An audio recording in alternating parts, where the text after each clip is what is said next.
So now we are going to crack our eggs into this bowl, and I'm actually going to try and do it a bit sloppier than usual, so that some of the shell actually goes in, so I can show you the techniques of how to remove the shell.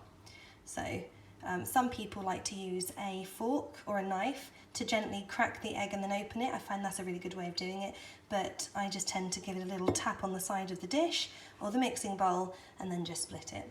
It's really good to have something handy, maybe a kitchen roll, a bowl, anything that you want to use that you can then put the eggshell into. I try not to put it back into the container it came in because it normally has other eggs in. Obviously if you're at the end of the container, please go for it.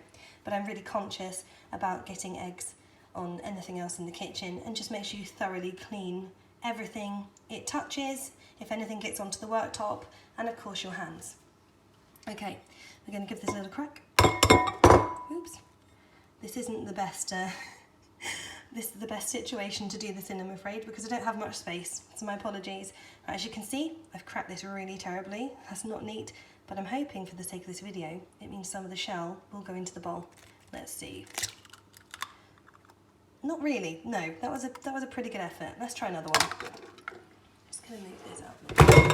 I'm just gonna drop things, you know, why not? Right, let's go. Right, it looks at this stage I may have to actually drop some of the shell into the egg on purpose. Okay, excuse me, last one.